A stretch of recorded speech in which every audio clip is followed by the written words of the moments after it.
স্বামীর খেদমত কোনো বউ ইচ্ছা করে করা যাবে না। স্বামী যদি বলে আসো তো আমার মাথা একটু টিপে দাও, আমার পায়ের আঙ্গুল একটু টানে দাও, আমার মাথার চুল একটু টানে দাও, এরকম স্বামী যদি চায় তাহলে বউকে খেদমত করা লাগবে।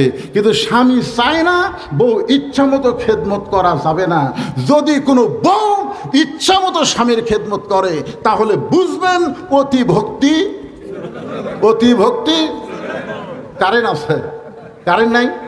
কারেন্ট আছে, তারপরে ফ্যানের সুইচ বন্ধ করে দিয়ে তাল পাকার বাতাস করতেছেন। স্বামী কয় কি হলো? কারেন্ট নাই? কে আছে তো? তো কারেন্টের ফ্যান বাদ দিয়ে তাল পাকার বাতাস কেন?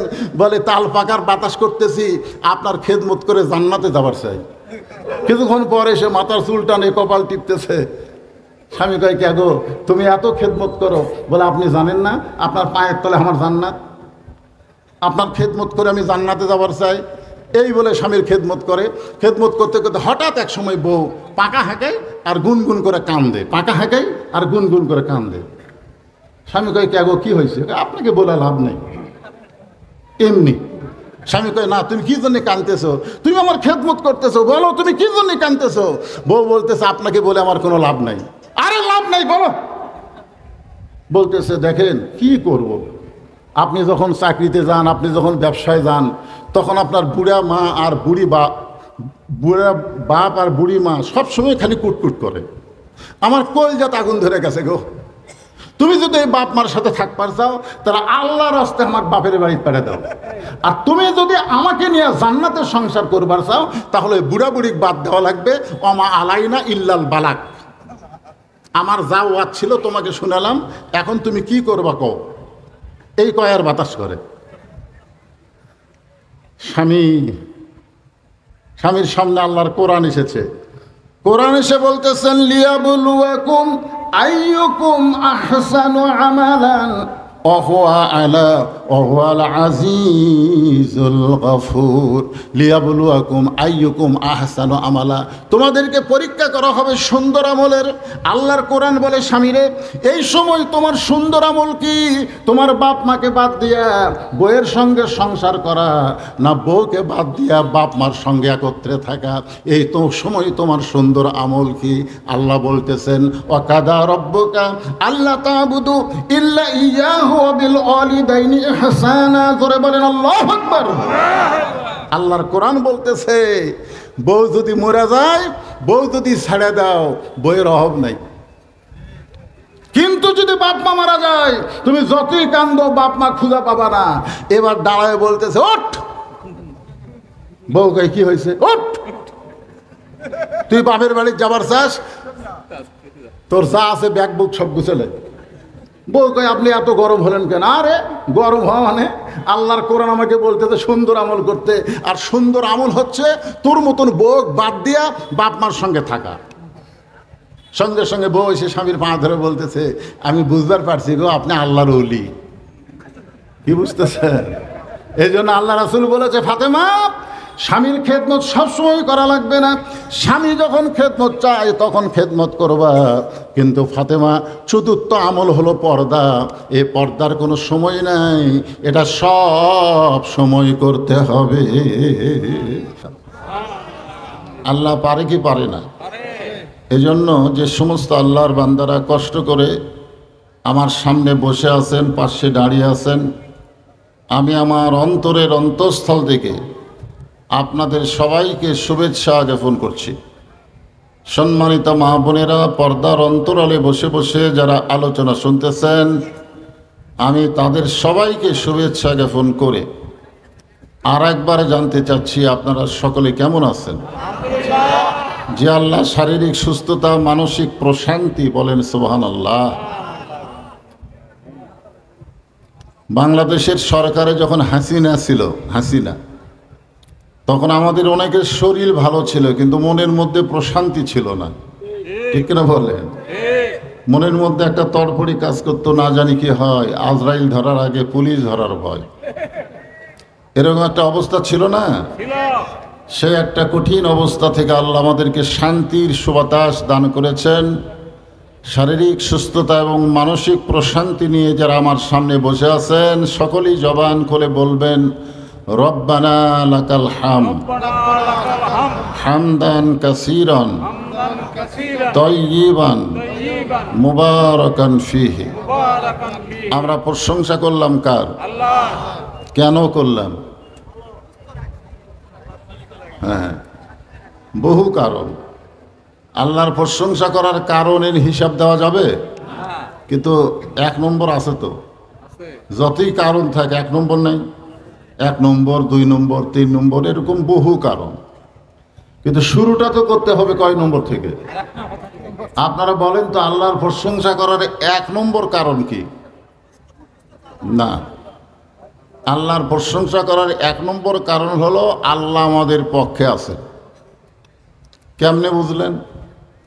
কারণ রুহের জগতে অসংখ্য রুহু। এই দুনিয়াতে আসার আগে আর একটা জগৎ ছিল, তার নাম হচ্ছে আলমে আরওয়াহ। আল্লাহ ইচ্ছা করলে আমাদেরকে হিন্দুর ঘরে, বৌদ্ধর ঘরে, খ্রিস্টানদের ঘরে পাঠাবার পারতেন। কিখন পারতেন কি পারতেন না? কিন্তু আল্লাহ ওই সকল ঘরে না পাঠাইয়া সরাসরি জন্মগতভাবে আমাদেরকে মুসলমানের ঘরে কবুল করে মুসলমান হওয়ার তৌফিক দান করেছেন। এই জন্যে আল্লাহর প্রশংসা কম হবে না বেশি হবে? কেউ যদি বলেন, হুজুর আমি হিন্দুর ঘরে, বৌদ্ধর ঘরে, খ্রিস্টানের ঘরে জন্ম নিলাম, আমি কি ধার্মিক না? না, আল্লাহ বলেছেন অমাইয়াবতাগি গয়রাল ইসলামা দীনান ফালা ইউকবালা মিনহু। ইসলাম ছাড়া অন্য কোনো ধর্ম, অন্য কোনো জীবন ব্যবস্থা কেউ যদি গ্রহণ করে, আল্লাহ বলেছেন কখনোই তা কবুল করা হবে না। আল্লাহর কাছে 1 নম্বর কবুলযোগ্য ধর্মের নাম কি? সবাই বলেন নাম কি? আর সেই ইসলামের ভিতরে আল্লাহ আমাদের মুসলমান হিসাবে কবুল করেছেন। এই জন্য আল্লাহর দরবারে প্রশংসা কম হবে না বেশি হবে? জবান খুলে বলে আলহামদুলিল্লাহ। আমাদের ভাগ্য এত ভালো, আমাদের এই কপালটা এত ভালো যে আমরা ভাগ্য গুণে এমন একজন নবী পাইছি। সুবহানাল্লাহ বলেন। যেই নবী ঘোষণা করেছেন, এই মনোযোগ দিয়ে শোনেন, যেই নবী ঘোষণা করেছেন আমার কোনো উম্মত সে যত বড়ই পাপী হোক, সে যত পাপ করুক, কিন্তু ঈমান নিয়ে যদি কবরে আসে, আমি রাসূল ওয়াদা দিয়ে দিলাম তাকে সঙ্গে করে জান্নাতে নিয়ে যাব। এই জন্যে বাংলাদেশে একটা গান ছিল, এখন সে গান আর গায় না। আছেন আমার মুক্তার, আছেন আমার ব্যারিস্টার, শেষ বিচারের হাইকোর্টেতে তিনি আমায় করবেন পার, আমরা পাপী তিনি জামিনদার। আল্লাহ যখন হাকিম হয়ে আমাদেরকে আসামি করে বিচার শুরু করবেন, ওই সময় আমাদের নবী উকিল হয়ে, ব্যারিস্টার হয়ে আমাদেরকে সুপারিশ করে, আমাদেরকে জামিন করে জান্নাতে পৌঁছায় দিবে। এমন একজন নবীর উম্মত হওয়াতে খুশি না বেজার? তাহলে জবান খুলে আর একবার বলি আলহামদুলিল্লাহ। আল্লাহর প্রশংসা করার আর একটা কারণ হলো, আপনারা যে কোরআন থেকে ওয়াজ শুনতে আইছেন, ওয়াজ যে কোরআন থেকে তাফসীর শুনতে এসেছেন, আপনারা সত্যি করে বলেন এই কোরআনের মধ্যে কি কোনো সন্দেহ আছে? এ কোরআনের মধ্যে কি কোনো ভুল আছে? এ কোরআনের মধ্যে কি কোনো গোজামিল আছে? তাহলে দেখেন, আপনারা 3 বার বললেন সন্দেহ নাই, ভুল নাই, গোজামিল নাই। সেই কোরআন থেকে আপনারা আলোচনা শুনবেন। আপনাদেরকে এখন আমি বলবো, বর্তমান যে সংসদ, যে আইন দিয়া বাংলাদেশ চলতেছে, এ আইনের মধ্যে ভুল আছে না নাই? এ আইনের মধ্যে সন্দেহ আছে না নাই? এ আইনের মধ্যে ধোঁকা আছে না নাই? তাহলে আল্লাহর কোরআন শুধুমাত্র ওয়াজ শোনার কিতাব না আল্লাহর আইনের কিতাব? তাহলে যে আইনের মধ্যে ভুল আছে, ধোঁকা আছে, সন্দেহ আছে, আমরা সে আইন মাইনা চলে ঈমান নিয়ে মরতে পারবো, এটা কঠিন অবস্থা। আল্লাহ বলেছেন লা তামুতুন্না, মৃত্যুবরণ করো না ইল্লা ওয়া আনতুম মুসলিমুন, যতক্ষণ মুসলমান না হবে। আমরা মুসলমানের ঘরে জন্ম নিয়েছি, আমাদের ভাগ্য ভালো। আমরা বিশ্বনবীর উম্মত হতে পেরেছি, আমাদের কপাল ভালো। আমরা নির্ভেজাল কোরআন পেয়েছি, আমাদের মধ্যে সৌভাগ্যবান ব্যক্তি আর কেউ নাই। জোরে কোন কথা ঠিক কি না? কিন্তু সমস্যা হলো, আমি যে আয়াতে কারিমা তেলাওয়াত করলাম, আয়াতের উপরে আজকের তাফসির হবে। আমাদের বগুড়ার কাহালুতে কোনো মানুষ যখন মারা যায়, মরার খবর শুনেই সকলে বলে ইন্না লিল্লাহি ওয়া ইন্না ইলাইহি রাজিউন। আপনাদের এই বদলগাছির খবর কি? একই খবর। আচ্ছা, মানুষ মরে গেলে আপনারা যে ইন্না লিল্লাহ পড়েন, এটা কি কোনো আলেম আপনাদেরকে পড়তে বলেছে না এমনি এমনি পড়েন? মানুষ মারা গেলে যে ইন্না লিল্লাহ বলা লাগবে, এ ব্যাপারে কোনো হাদিস শুনছেন আপনারা? শুনছেন? আজ পর্যন্ত বাংলাদেশের কোনো মওলানা কি আপনাদের বলেছে যে মানুষ মরে গেলে বলতে হবে ইন্না লিল্লাহি ওয়া ইন্না ইলাইহি রাজিউন? এটা কেউ কি আপনাদের বলছে? আমি আমার বহু ওস্তাদকে বলেছিলাম যে হুজুর, এই যে মানুষ মরে গেলে আমরা মরার খবর শুনেই বলি ইন্না লিল্লাহি ওয়া ইন্না ইলাইহি রাজিউন, এটা কোরআন এবং হাদিসের কোন জায়গায় বলতে বলা হয়েছে? তো কয় না, এটা আগে থেকে হয়ে আসতেছে, আমরাও তাই বলি। আচ্ছা, ইসলাম কি সেই ধর্ম নাকি যে হয়ে আসতেছে আমরাও করতেছি? এরকম ধর্মের নাম ইসলাম না। এখানে আল্লাহ তাআলা ডাইরেক্ট বলে দিচ্ছেন, ইনডাইরেক্ট না। কোরআনের কতগুলো কথা আছে ডাইরেক্ট, আর কতকগুলো কথা আছে হিকমতের সাথে। এখানে আল্লাহ কি বলতেছেন? ইজা মানে যখন, আসাবাতুহুম মুসিবা, তোমাদের উপরে বিপদ আপদ মুসিবত আসবে, কালু, তখন তোমরা বলবে ইন্না লিল্লাহি ওয়া ইন্না ইলাইহি রাজিউন। এখন আপনারা বলেন, এই কোরআনের আয়াত এটা কখন পড়তে হবে? বিপদ আপদ মুসিবত যখন আসবে তখন পড়তে হবে। আপনারা বলেন, মুসলমান দাবি করার পরেও মানুষের তৈরি আইন দিয়া চলা, এটা রহমত না বিপদ? জোরে বলেন, রহমত না বিপদ? তাহলে যতদিন পর্যন্ত কোরআনের ওয়াজ শুনবো কিন্তু আল্লাহর কোরআন অনুযায়ী আমরা না চলবো, আমরা কি বিপদে আছি না ভালো আছি? তা আমরা কি সারা জীবন বিপদেই থাকতে চাই? আমাদের ভালো থাকার দরকার আছে না? জোরে করে আছে না? না, ভালো থাকার দরকার আমাদের আছে। এই মাসটা হলো আরবিতে কি মাস? রবিউল আউয়াল মাস। জোরে বলেন, কি মাস? রবিউল আউয়াল মাস। আমি মাসটাকে সামনে নিয়ে কোরআনের আয়াতকে আপনাদের সামনে তাফসির করার নিয়ত করতেছি। খুব কঠিন গরমের মধ্যে আপনারা বসে আছেন, একটু মনোযোগ দিয়ে শুনতে হবে। রাজি আছেন তো সবাই? আল্লাহর একজন মস্ত বড় পায়গাম্বার, এই ছোট ছোট বাচ্চারা খেয়াল করো, মস্ত বড় পায়গাম্বার, কোরআনে আল্লাহ তাআলা সেই নবীর নাম সবচাইতে বেশি উচ্চারণ করছেন। আপনারা আল্লাহর কোরআন কি পড়েন? হ্যাঁ, দুই একজন জি কইছে, বাদ বাকি কয়নি।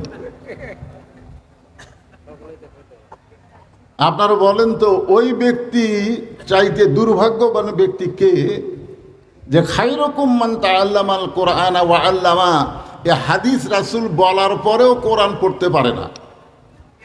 আল্লাহ রাসূল বলেছেন, ওই ব্যক্তির চাইতে উত্তম কোনো ব্যক্তি নাই যে ব্যক্তি কোরআন পড়ে এবং অপরকে কোরআনের শিক্ষা দেয়।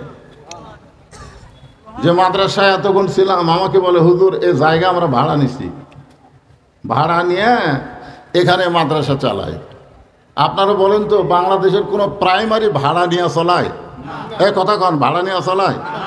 প্রাইমারির মধ্যে কি শিক্ষা দেয়? হ্যাঁ, আগডুম বাগডুম ঘোড়ারম সাজে, ঢাক ঢোলক ঝাঁঝর বাজে, বাজতে বাজতে চললো ঢুলি, ঢুলি গেল কমলা ফুলি, কমলা ফুলি টিয়াটা, সূর্য মামার বিয়াটা, আয়রে আই টিয়ে নায়ে ভরা দিয়ে না লেগালো বোয়াল মাছে, তাই না দেখা ভোদর নাচে। আপনারা বলেন, এইরকম মিথ্যা শিক্ষা যে বাংলাদেশে দেওয়া হয়, আর সেই শিক্ষালয় ভাড়া নিয়ে চালাতে হয় না, সরকারের পক্ষ থেকে 2 তলা 3 তলা পর্যন্ত বিল্ডিং করে দেওয়া হয়। আর যেখানে আল্লাহর কোরআন শিক্ষা দেওয়া হয়, সেই মাদ্রাসা ভাড়া নিয়ে চালাতে হয়। এটা কি রহমত না বিপদ? তাহলে এই অবস্থায় আপনারা কি পড়বেন? হ্যাঁ, বুঝতে হবে তো। মস্ত বড় পয়গম্বর, নাম হলো মুসা কালিমুল্লাহ। এই কোরআন সব পড়বেন। এই কোরআনের মধ্যে আল্লাহ সবচাইতে বেশি যেই নবীকে নিয়ে ওয়াজ করছেন, সেই নবীর নাম কি? মুসা কালিমুল্লাহ। কেন করছেন? এই নবী একটু কি ছিলেন? খুব গরম।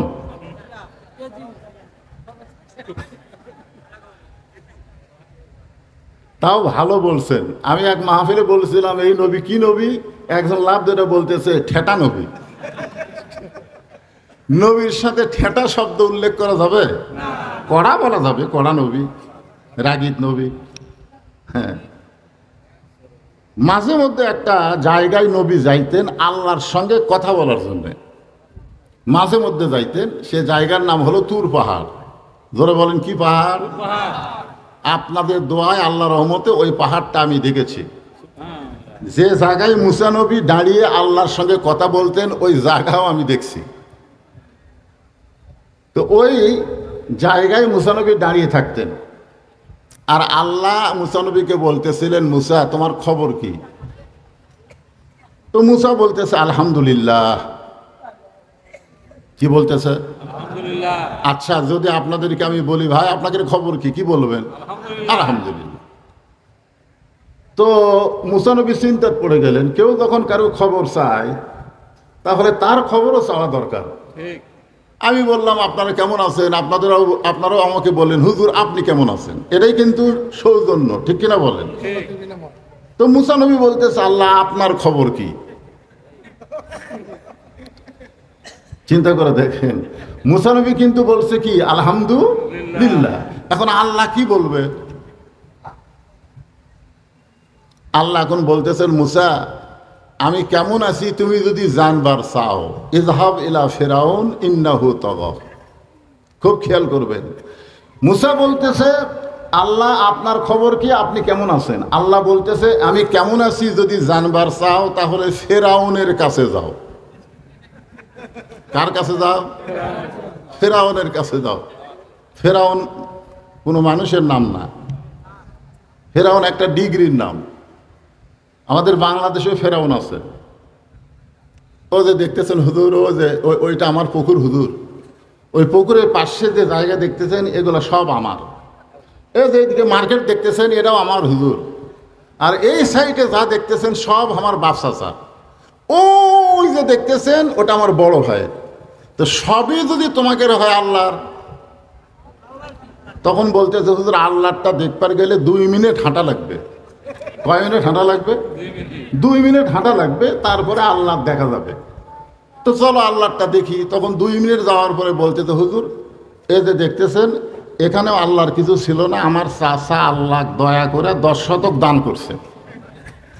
আমার চাচা আল্লাহ দয়া করে 10 শতক দান করছে, আর আমরা টাকা পয়সা দিয়ে আল্লাহকে একটা ঘর বানিয়ে দিছি। তখন ফেরেশতারা বলতেছে আল্লাহ এই দেশের নাম কি? যে দেশে তোমার কিছুই নাই, ওর চাচা দান করলে তুমি পাও, আর ওরা টাকা পয়সা দিয়ে ঘর বানিয়ে দেয়, এই দেশের নাম কি? আল্লাহ বলতেছে ওই দেশের নামই হলো মানুষের তৈরি আইন দেয়া চলা ফেরাউনের বাংলাদেশ। এখন আপনারা বলেন মুসা নবীকে আল্লাহ কি বললেন যে আমি আল্লাহ কেমন আছি যদি জানবার চাও তাহলে কার কাছে যাও? কেন যাবা? ইন্নাহু তাগা। ফেরাউন সীমা লঙ্ঘন করেছে, যেরকম সীমা লঙ্ঘন করেছিল আমাদের হাসিনা। বিনা ভোটে, বিনা ভোট, দিনের ভোট রাতে হয়, যখন প্রার্থী পায় না তখন ড্যামি হয়। জোরে কারণ কি হয়? ড্যামি হয়। এমন একটা অবস্থা হয়ে গেছিল হাসিনার, এক সময় বলতো এই দেশ আমার, এ দেশ আমার বাপের, নামাইকে। আমরা আলেম ওলামারা লুকিয়ে থাকে, আর বিএমপি যারা করে এরা যে কুটি লুকিয়ে ছিল খুঁজে পাওয়া যায় না। যেরকম ঠিক কিনা? এখন আপনারা বলেন 5 তলা বিল্ডিং এর উপরে উঠে 1.5 লাখ টাকার খাট, 12,000 টাকার কম্বল ওড়ে তামানি দিয়ে কেউ যদি ঘুমের আগে বলে আমার বাড়ি আমার ঘর আমাক নামাইকে, খাটের দাম কত? 1.5 লাখ। জোরে বলেন কত? আর 12,000 টাকার কম্বল ওড়ে তামানি দিয়ে বলতেছে আমার বাড়ি আমার ঘর আমাক নামাইকে। তো 2 কান্দের ফেরেশতা বলতেছে আল্লাহ, ঘুমের আগে মানুষ দোয়া পড়ে আল্লাহুম্মা বিইসমিকা আমুতু ও আহিয়া। তো এই দোয়া পড়লো না, ই বললো আমার বাড়ি আমার ঘর আমাক নামাইকে। এর খবর কি? রাত যখন 3টা বাজছে তখন আল্লাহ একটা ভূমিকম্প দিছে। জোরে এখন কি কম্প? ভূমিকম্প। তাহলে বিল্ডিং এভাবে লড়ে উঠছে। ওই এত ফোর্সে নামছে, যে ঘুমানোর আগে কি বলছে যে আমার বাড়ি আমার ঘর আমাক নামাইকে, ওই এত ফোর্সে নামছে যে কম্বলের মধ্যে লুঙ্গি খুলে আসে ওটাও পরার টাইম পায়নি। একে ন্যাংটা হয়ে নামছে। ধরে কারণ কি হয়ে নামছে? ফেরেশতারা বলতেছে আল্লাহ নামাইলা, তাই বলে এভাবে ন্যাংটা করে নামালা। হাসিনা বলেছিল আমি নামবো না, আল্লাহ এমন ভাবে নামাইছে একেবারে ন্যাংটা করে নামাই দিছে। ধরে কারণ কথা ঠিক, এরই নাম হলো তবা, এরই নাম হলো সীমা লঙ্ঘন করা। আল্লাহ বলেছেন মুসা আমি আল্লাহ কেমন আছি যদি জানবার চাও তাহলে ফেরাউনের কাছে যাও। কার কাছে? মুসা নড়ে না, মুসা নড়ে না। আল্লাহ বলে মুসা কি খবর, আমি কেমন আছি তুমি জানবা না? আল্লাহ আপনাকে আর একটা প্রশ্ন করবার চাই। বলে কি প্রশ্ন? বলে আমার যা আছে আপনার তা নাই। আল্লাহ বলতেছে মুসা কি কইলা? মুসা বলতেছে আল্লাহ আপনি শুনবার পান না, আপনি হচ্ছেন সামিউম বাসির। আল্লাহ কি সামিউম? আল্লাহু আলিমুম বিজাতিস সুদূর। আল্লাহ শুধু শোনে না, আল্লাহ দেখে। এমনকি আল্লাহ অন্তরের মধ্যে কি বুদবুদ করে সেটাও আমার আল্লাহ জানে। জোরে কোন কথা ঠিক না? মুসা বলতেছে আল্লাহ আপনি কি শুনতে পান না? আমি আপনাকে বললাম আমার যা আছে আপনার তা নাই। আল্লাহ বলে মুসা তোমার এমন কি আছে যে এটা আমি আল্লাহর নাই? মুসা বলতেছে আল্লাহ আমার মৃত্যু আছে কিন্তু আপনার মৃত্যু নাই। আল্লাহ বলে মুসা রে ঠিকই তো তাই রে। মুসা বলতেছে আল্লাহ আপনি যতই চেষ্টা করেন আপনি মারতে পারবেন কিন্তু মরতে পারবেন না, কারণ মরার যে কি মজা এইটা আমি মুসা পাবো কিন্তু আপনি পাবেন না। সুবহানাল্লাহ বলেন। দুনিয়াতে আসার পরে অনেকেই মনে করে কি হনু রে, কি হচ্ছে, কি হয়েছে? 5 বার পাতলা পায়খানা হলে লাঠি ছাড়া হাঁটতে পারবেন না, আবার অহংকার করে কথা বলে। জোরে করেন ঠিক কিনা? আল্লাহ বলে মুসা মৃত্যু তোমার কাছে কেমন মনে হয়? মুসা বলতেছে আল্লাহ দুনিয়াতে যত নিয়ামত আপনি দান করেছেন এর মধ্যে উত্তম নিয়ামতের নাম হলো মৃত্যু। আপনারা সুবহানাল্লাহ বলেন না? আপনার মনে হয় মরবার চান না? আপনারা এখানে যত মানুষ বসে আছেন দাঁড়িয়ে আছেন একটা মানুষ বলেন তো যে আমি মরব না। মরা আমি যেই বলবো মরা আপনারা বলবেন লাগবেই, মরা মাশাআল্লাহ। মুরব্বি বসেন, বাবা বসেন। আচ্ছা ঠিক আছে ঠিক আছে। একটা বাচ্চা নিয়ে আইছে। হ্যাঁ খুব মনোযোগ দিয়ে শুনবেন, কারণ আমাদের সময় আর বেশি বাকি নাই। আজকে ফেসবুকে দেখলাম যে আর বেশি সময় নাই। ভূতত্ত্ববিদ এবং আসমানকে নিয়ে যারা গবেষণা করতেছে তারা বলতেছে অল্প দিনের মধ্যেই পশ্চিম দিকে সূর্য উঠবে, আর পশ্চিম দিকে সূর্য উঠলে তওবার দরজা আল্লাহ বন্ধ করে দেবে। তওবার দরজা আল্লাহ কি করে দিবে? বন্ধ করে দিবে। আল্লাহ কিন্তু অনেক কিছু আমাদেরকে দেখাচ্ছে, ঠিক কিনা বলেন? হ্যাঁ, এই জন্য আপনারা কষ্ট করে যখন বসে আছেন একটু মনোযোগ দিয়ে শোনেন। মুসা কি বলতেছে? আল্লাহ আমাকে যত নিয়ামত দান করেছেন সবচাইতে উত্তম নিয়ামতের নাম হলো মৃত্যু। আল্লাহ বলে মুসা মানুষ দুনিয়াতে গিয়ে মরতে চায় না, আর সেই মৃত্যু তোমার কাছে উত্তম হওয়ার কারণ কি? মুসা বলতেছে আল্লাহ কারণ হলো 3টা। জোরে বলেন কয়টা? 1 নম্বর কারণ হলো না মরলে জান্নাতে যাওয়া যাবে না। এত সুন্দর জান্নাত আপনি বানায় রাখছেন, সেই জান্নাতে যদি যাওয়ার চাই মরা ছাড়া জান্নাতে যাওয়ার কোনো রাস্তা নাই। আপনারা বলেন তো যে না মরিয়া জান্নাতে যাবেন কোনো রাস্তা আছে? তাহলে জান্নাতে কি আপনারা যাবার চান? চান? কারা কারা চান? আল্লাহকে একটু হাত দেখেন তো দেখি। লিল্লাহে তাকবীর, হাত নামান। এখন বলেন জান্নাতে যাইতে গেলে কি হওয়া লাগবে? মরা লাগবে। জোরে কোন কি লাগবে? আমি যখন বলবো জান্নাতে যাইতে গেলে কি চাই, আপনারা সকলে জোরে সোরে বলবেন মরতে চাই। জান্নাতে যাইতে গেলে কি চাই? মরতে চাই। আরো জোরে মরতে চাই। জোরসে বলুন মরতে চাই। এখানে যে ফেরেশতাগুলো আছে, এই ফেরেশতাগুলো চমকে চমকে উঠতেছে। আল্লাহ, এতদিন মাহফিলে গেলাম, মানুষ খালি বাঁচার চিন্তা করে, আর আজকের কোলাহাটের মাহফিলে মরতে চাই মিছিল করতেছে। এরা কি পাগলা হয়ে গেছে? আল্লাহ বলে, ফেরেশতা সাক্ষী থাকো, যারা কোরআনের মাহফিলে মরতে চাই মিছিল করলো, আমি আল্লাহ তাদের সকলের নামগুলো জান্নাতের খাতায় লিস্টি করে নিলাম। এখন আপনারা বলেন মরা তো লাগবেই। এ ভাই, এই এখন এরকম, আগে ওয়াজটা গুছাই নিবার দাও, রাত বেশি হয়ে গেছে।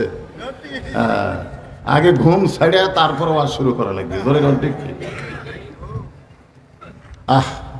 আমরা মরতে চাই না গো।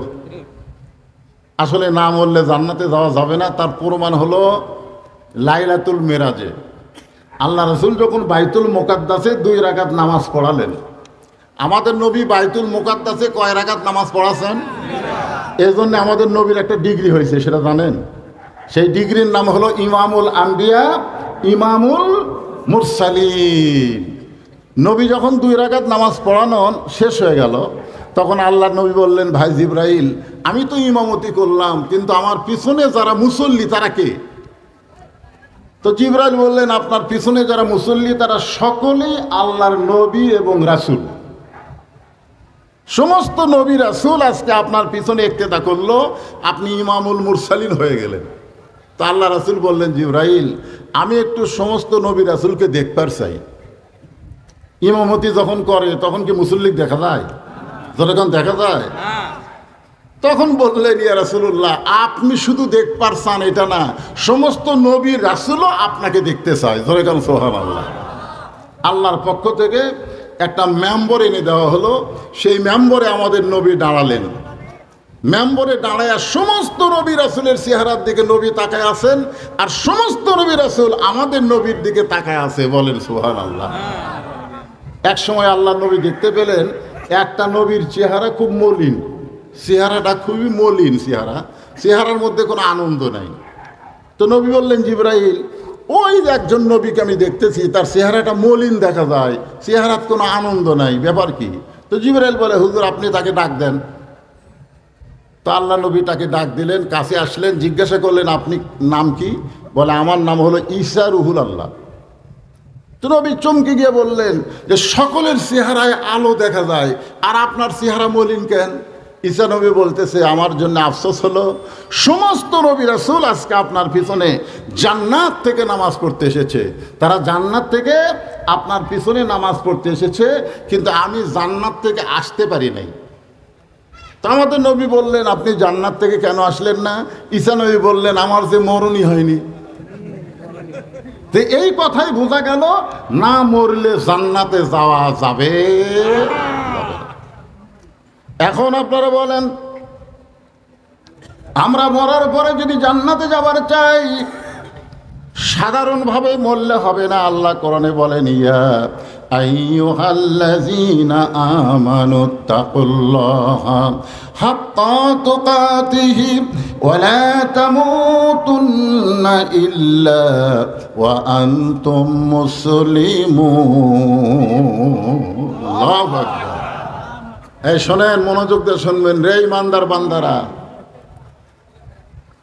ইমানদার বান্দারা, তোমরা যদি আল্লাহর ভয়কে তোমাদের কলি, আত্তাকুল্লাহ, আল্লাহর ভয় করা লাগবে কি লাগবে না? জোরে বলো। শুধু ভয় করলে হবে না, হাক্কা তুকাতিহি। সারা জীবন ঘুষের চাকরি করছে, এখন রিটায়ার হয়ে গেছে। রিটায়ার বোঝেন না? রিটায়ার হওয়ার পরে আল্লাহর কাছে বলতেছে, আল্লাহ, আমি তওবা করতেছি, আল্লাহ, আমি আর জীবনে ঘুষ খাবো না, আল্লাহ, আমি আর ঘুষ খাবো না, আল্লাহ। আপনারা বলেন তো, এ দোয়া আল্লাহ কবুল করবে? কারণ ওর ঘুষের চাকরি নাই। যতদিন পর্যন্ত চাকরি ছিল ততদিন পর্যন্ত কান্দে নাই, যেই চাকরি গেছে আর কান্দা শুরু হয়ে গেছে। সারা জীবন নামাজ পড়েনি, বুড়া বয়সে মসজিদে গেছে। আপনারা বলেন তো, নামাজ আর সরকারি চাকরি, এটার একটা বয়স আছে না নাই? জোরে করে আছে না নাই? আপনি কি সব বয়সে নামাজ পড়লে হবে? আল্লাহ রাসূল বলেছেন যে 7 বছর থেকে নামাজের তালিম দাও, 10 বছর থেকে মারিয়া পিটা ওকে নামাজ ধরাও। 7 বছর থেকে নামাজের তালিম দাও আর 10 বছর থেকে মারা পিটা নামাজ ধরাও। আপনি বাবা হয়ে দাদা হয়ে আপনি পারতেছেন না আজকে আপনার সন্তানকে আপনার নাতিকে নামাজি বানাবার। আগামীতে একটা দল আপনাদের সামনে আসবে, আল্লাহর কোরআনকে বাংলাদেশে বিজয় চায়। যদি সেই দলকে আপনারা ক্ষমতায় বসাতে পারেন তাহলে আপনাকে আর মারা পিটা লাগবে না, নামাজ না পড়লেও কোনো উপায় থাকবে না। জোরে কোন কথা ঠিক কিনা? জানেন আপনি কি মনে করতেছেন? আহা, নামাজ পড়লে 3টি লাভ। জোরে বলেন কয়টি লাভ? এই 3টা লাভই হলো দুনিয়াতে। এখন একটা ফেসবুকের মধ্যে একটা মিছিল বলে চাঁদা তুললে 3টি লাভ। নামাজ পড়লে 3টা লাভ দুনিয়াতে। জোরে এখন কয়টা? 1 নম্বর লাভ হলো ইন্না সলাতা তানহানিল ফাহশাই ওয়াল মুনকার। একমাত্র নামাজই পারে মানুষকে যাবতীয় খারাপি ফাহিশা থেকে বাঁচায় দিতে। আপনার ছেলের হাতে আজকে স্ক্রিন টাচ মোবাইল আছে, আজকে কি মোবাইল? স্ক্রিন টাচ মোবাইল আছে, ইচ্ছা করলে সব কিছু দেখতে পারে। কিন্তু আপনি বলেন আপনার ছেলে যদি 5 ওয়াক্ত নামাজি হয়, ও কোনো সময় অশ্লীল জিনিস দেখবে না। দেখবার চাইলে ও শুনবে, ভালো কিছু দেখবে, কিন্তু অশ্লীলতা সে দেখতে পারবে না। দেখতে চাইলেই তার ঈমান বলবে দরজা বন্ধ, জানলা বন্ধ, বাপ মা ঘুমায় গেছে কিন্তু আমার আল্লাহ ঘুমায়নি। জোরে কোন কথা ঠিক কিনা? আরো 2টা পুরস্কার কি? ফালিয়াবুদু রাব্বা হাযাল বাইত। যদি তোমরা ওই ঘরের মালিকের গোলামি করো, নামাজ পড়ো, আল্লাযী আত'আমাহুম মিন জু'ইন ওয়া আমানাহুম মিন খাউফ। তোমাদের একটা পুরস্কার হলো তোমাদের রেজেকের কোনো পেরেশানি করা লাগবে না। আমার নাই নাই নাই নাই, খাই খাই খাই খাই, এইটা তোমার অন্তরে থাকবে না। সমস্ত রেজেকের একমাত্র মালিককে আল্লাহ। আরো জোরে বলেন ওয়া আমানাহুম মিন খাউফ। যাবতীয় ভয় থেকে আল্লাহ পুরোপুরি নিরাপত্তা দিবে। বাংলাদেশের 3 দিকে ভারত। অনেকে বলে ভারতের পেটের মধ্যে বাংলাদেশ, ভারত ইচ্ছা করলেই বাংলাদেশকে ধ্বংস করতে পারবে। কিন্তু সে ব্যক্তি যদি নামাজি হয়, সে বিশ্বাস করতে তখন তার ঈমান তাকে বলে দিবে ভারতের কোনো শক্তি নাই, সমস্ত শক্তির মালিক হচ্ছে আল্লাহ। আল্লাহ যদি নমরুদের আগুনের মধ্যে আমাদের জাতির পিতা ইব্রাহিমকে মুক্ত করে, আল্লাহ যদি সাগরকে মুসা নবীর জন্য রাস্তা বানায় দেয়, তাহলে ভারত যত অ্যাটম বোমা হাইড্রোজেন বোমা মারুক, বাংলাদেশের মুসলমানের ঈমানের কাছে এগুলো মিষ্টি বাঙ্গি তরমুজ হতে বাধ্য হয়ে যাবে। জোরে করে চিন্তা করেন। হ্যাঁ, মরলি জান্নাত। জান্নাতে যদি যাবার চাই, মরা ছাড়া উপায় নাই। সকলে আমার সঙ্গে সুরে সুরে বলবেন, জান্নাতে যদি যাবার চাই, মরা ছাড়া জান্নাতে যাওয়ার কোনো উপায় নাই। আল্লাহ বলে মুসা মৃত্যুকে পছন্দ করার 2 নম্বর কারণ কি? মুসা নবী বলেছেন কারণ হলো 3টা। জোরে বলেন কয়টা? তাহলে 2 নম্বর কারণ কি? মুসা বলতেছে আল্লাহ মৃত্যুকে পছন্দ করার 2 নম্বর কারণ হলো আমার মৃত্যুটা কেবলমাত্র আপনার জন্যই আমি ওয়াকফ করে দিছি। আমার এলাকার এক ছেলে, প্রথম বাচ্চা ছেলে হয়েছে, আমাকে এসে বলতেছে হুজুর আল্লাহ রহমতে আমি একটা ছেলে হয়েছে, আপনি আলেম মানুষ, একটা ভালো নাম রাখেন তো। তা আমি বললাম বাবা তোমার ছেলের নাম রাখো আবু সাইদ। কি নাম? যেই বলছে আবু সাইদ, আমার হাতে 500 টাকা দিয়ে বলে হুজুর আবু সাইদ তো প্রথম জীবন দিল, আর এই জীবন দেওয়াই তো হাসিনার পতন হলো। এত খুশি হয়ে গেছে, এখন বউ ডাকতেছে আবু সাইদের মা, ও আবু সাইদের মা, আর বউ ডাকতেছে আবু সাইদের বাপ। আমি কইলাম কে রে? আবু সাইদ তো মরিনি রে, কিন্তু আমাদের গ্রামে একটা আবু সাইদ জন্ম নিয়েছে। তোর এখন ঠিক কিনা? আমার এক পাড়াপড়শি খালা বহু তদবির করে তার মেয়ের বাচ্চা হয় না, এবার একটা মেয়ে হয়েছে। আমার একাই বাবা তুমি আলেম মানুষ, আমার একটা নাতনি হয়েছে, তুমি একটা ভালো নাম রাখো। আমি বললাম খালা আপনার মেয়ের নাম রাখেন হাসিনা। যেই বলছে হাসিনা, খালা খালি গো গো গো করতেছে। আমি বললাম খালা খবর কে? তুই একটা আলেম না জালিম, এই তোরা নিয়ে বললাম একটা ভালো নাম রাখ, আর তুই একটা খুনি হাসিনার নাম বললি। তার মানে বোঝা গেল হাসিনা বেঁচে থাকতেও পচে গেছে, আর আবু সাইদ দুনিয়া থেকে বিদায় নেওয়ার পরেও জীবিত আছে। তোর কোন কথা দেখতে না। এই জন্যে মুসা বলতেছে, আল্লাহ মৃত্যুকে পছন্দ করার 2 নম্বর কারণ হলো আমার মৃত্যুটা কেবলমাত্র আপনার জন্যে আমি অক্ষ করে দিয়েছি। একটা লোকের নাম বলি, আপনারা চিনেন নাকি? লোকটার নাম হলো মীর কাসিম আলী। ধরেকার নাম কি? মীর কাসিম আলী। উকিল এসে বলতেছে, স্যার আজকে রাত 12টায় আপনার ফাঁসি হবে। আজকে রাত 12টায় আপনার কি হবে? ফাঁসি হবে। তো মীর কাসিম আলী বলতেছে, এখন কয়টা বাজে? তো বলে এখন 9:30 বাজে। তো মীর কাসিম আলী বলতেছে, আলহামদুলিল্লাহ আলহামদুলিল্লাহ, এখনো 2.5 ঘন্টা আছে, এখনো 2.5 ঘন্টা আছে। উকিল বলতেছে, স্যার রাত 12টায় ফাঁসি হবে। মীর কাসিম আলী বলতেছে, উকিল 2.5 ঘন্টা সময় অযথা বসে থাকা লাভ কি?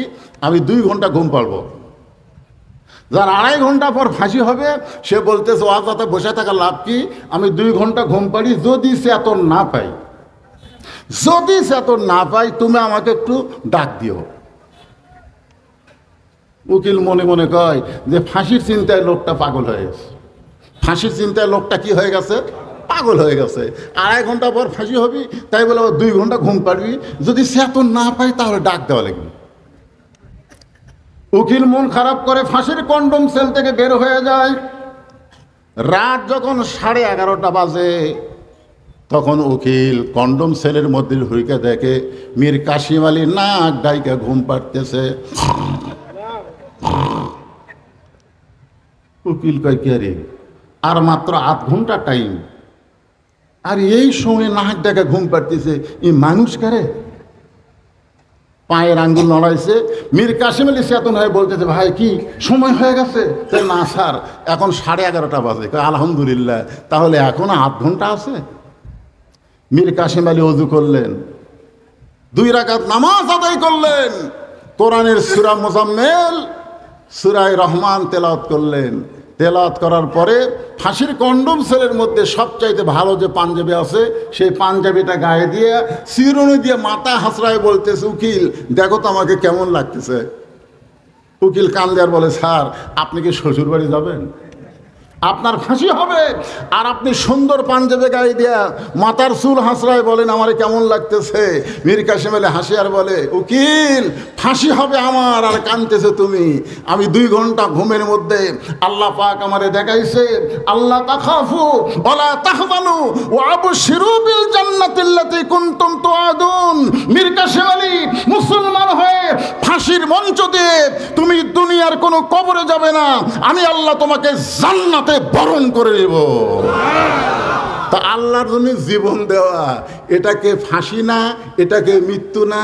আল্লাহ কোরআনে বলেন, ওয়ালা তাকুলু লিমান ইউকতালু ফি সাবিলিল্লাহি আমওয়াতুন বাল আহইয়াউ ওয়ালাকিন লা তাশউরুন।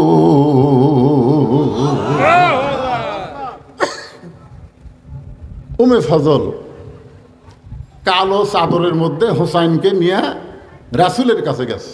খুব খেয়াল করে শুনবেন, কালো চাদরের মধ্যে কাকে নিয়ে? হোসাইন। নাম শুনছেন? হোসাইনের নাম শুনছেন? প্রত্যেক জুম্মায় ইমাম সাহেব দ্বিতীয় খুতবাতে আপনাদের বলে না, সাইদুস শাবাবি আহলেল জান্নাহ হাসান ও হোসাইন, বলে কি বলে না? সে কালো চাদরটা এইভাবে পেঁচাইয়া রাসূলের কাছে নিয়ে গেছে। নাম হলো মেয়েটার উম্মে ফজল। যা বলতেছে, রাসূলুল্লাহ আল্লাহ তাআলা ভাগ্য গুণে আপনাকে আর একটা নাতি দান করছে। আর একটা কি দিছে? তার মানে বোঝা গেল আগে একটা কি নাতি হয়েছে। তার নাম কি?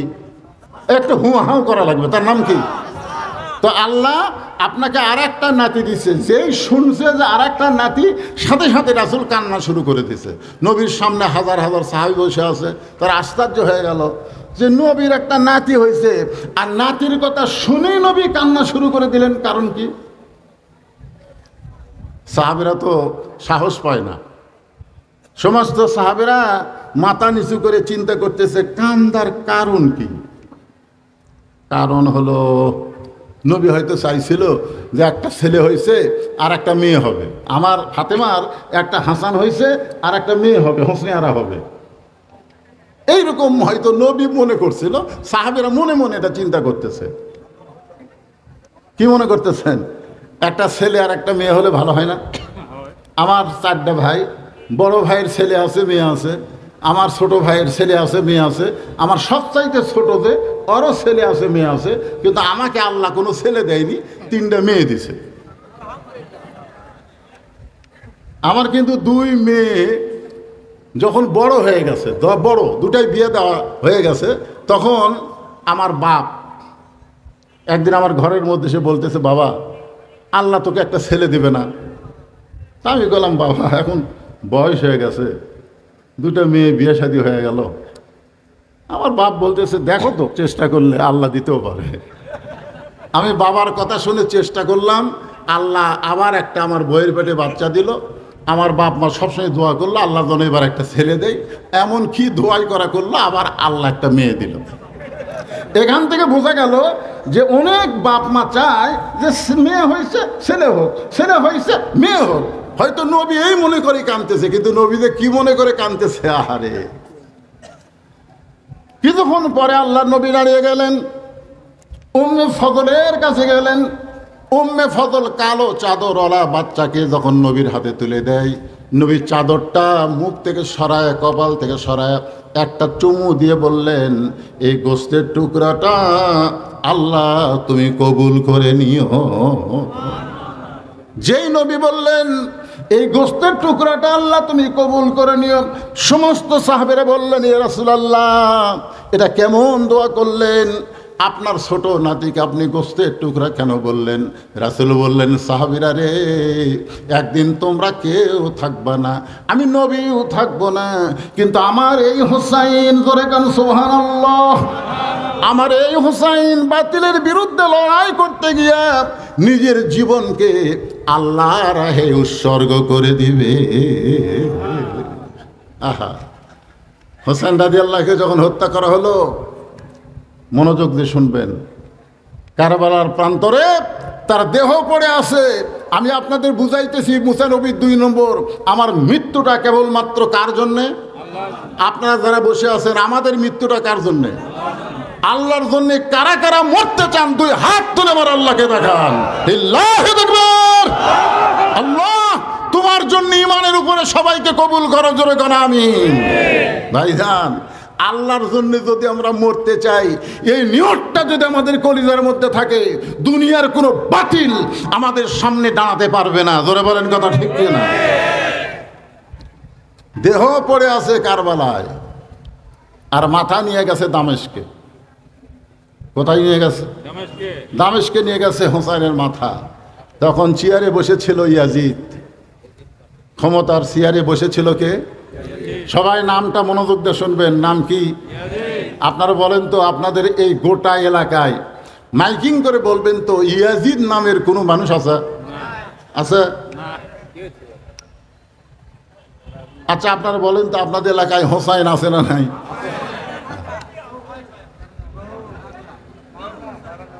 চিন্তা করে দেখেন। তখন এই জিয়াদ নামে একটা পাপিষ্ট হোসাইন রাদিয়াল্লাহর মাথা যখন ইয়াজিদের কাছে দিলেন একটা গামলাই করে, বাবা যুবকেরা, এই যুবকেরা মনোযোগ দিয়ে শোনো, তোমরাই তো ভবিষ্যৎ, আমরা বুড়ো হয়ে গেছি। বিএনপি যখন ঘরের মধ্যে লুকিয়ে গেছে, জামাত ইসলাম যখন অনলাইনে মিটিং করে, প্রকাশ্যে কোনো অফিস নাই, আদালত নাই, সবাই যখন কেস নিয়ে খালি কোর্টের বারান্দায় বারান্দায় ঘরে, এই সময় তোমাদের মতন 2000 যুবক জীবন দেওয়ার কারণে হাসিনার মতন ফ্যাসিস্ট পলায়ন করছে। ধরে কোন কথা ঠিক কিনা?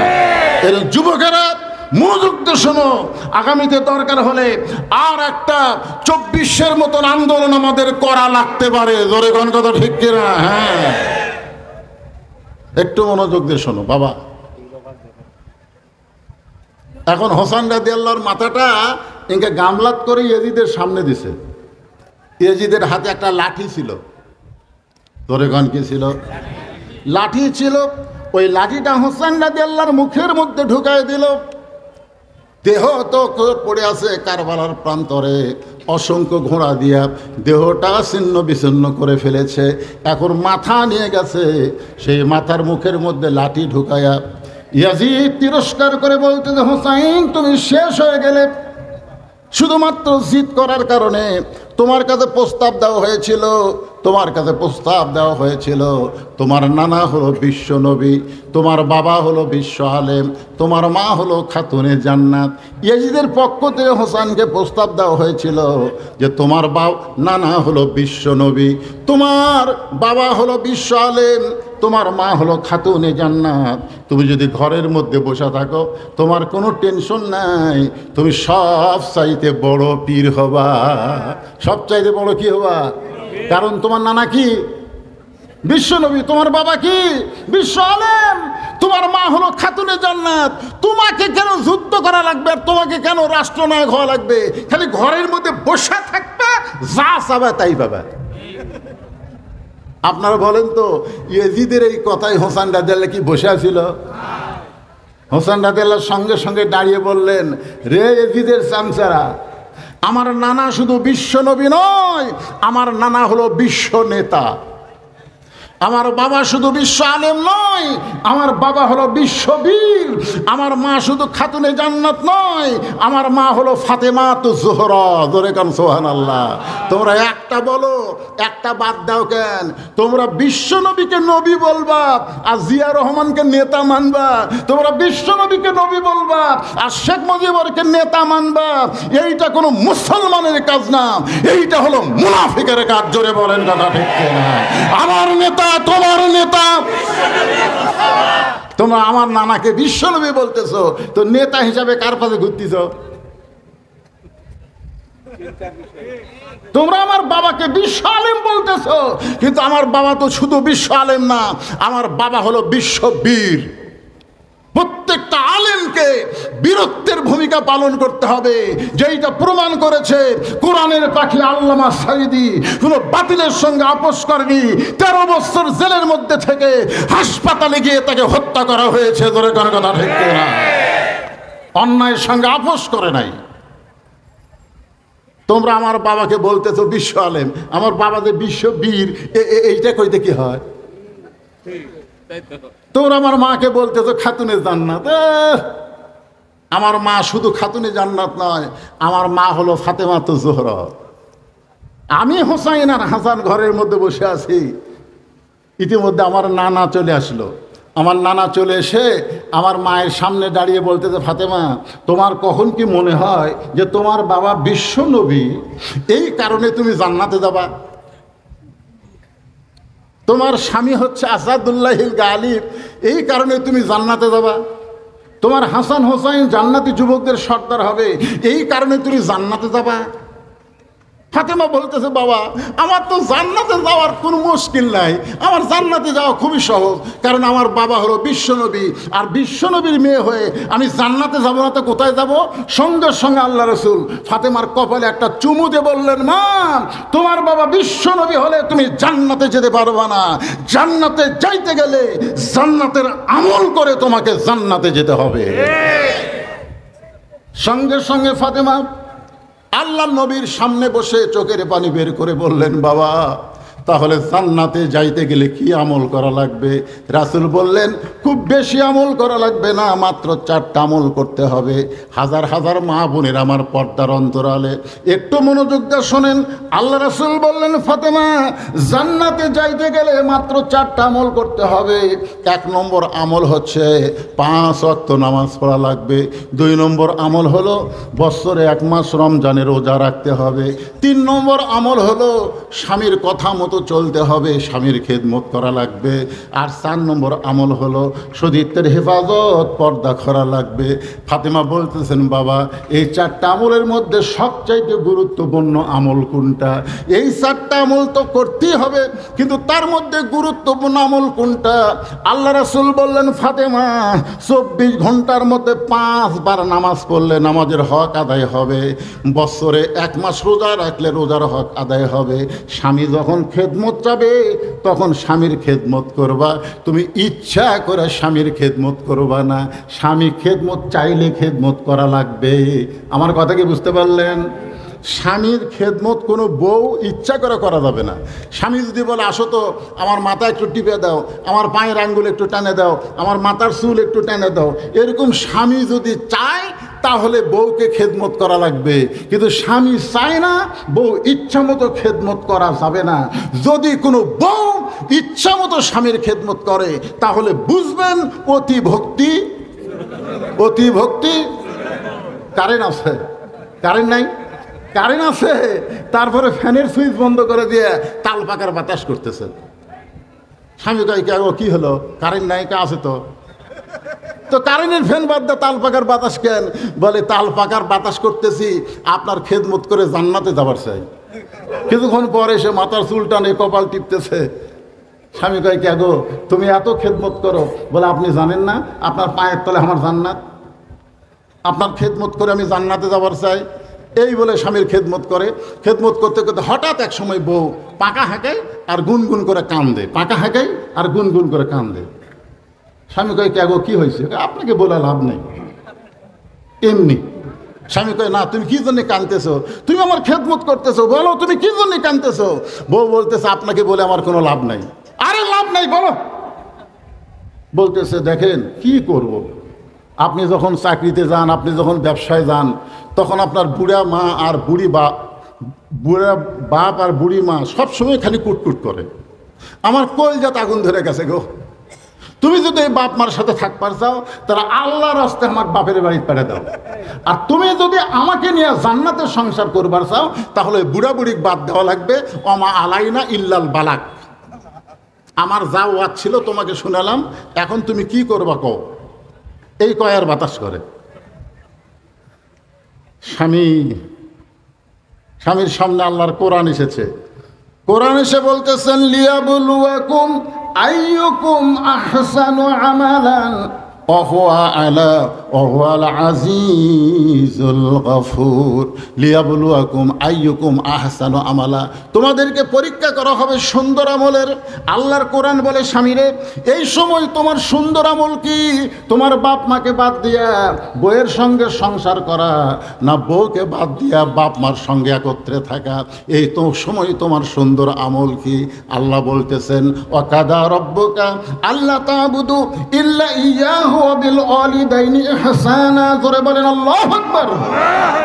আল্লাহর কোরআন বলতেছে বউ যদি মরে যায়, বউ যদি ছেড়ে দাও, বউয়ের অভাব নাই। কিন্তু যদি বাপ মা মারা যায় তুমি যতই কান্দো বাপ মা খুঁজে পাবা না। এবার দাঁড়ায় বলতেছে ওঠ। বউ কয় কি হয়েছে? ওঠ। তুই বাপের বাড়ি যাবার চাস? তোর যা আছে ব্যাগ বুক সব গুছালে। বউ কয় আপনি এত গরম হলেন কেন? আরে গরম হওয়া মানে আল্লাহর কোরআন আমাকে বলতেছে সুন্দর আমল করতে। আর সুন্দর আমল হচ্ছে তোর মতন বউ বাদ দিয়া বাপ মার সঙ্গে থাকা।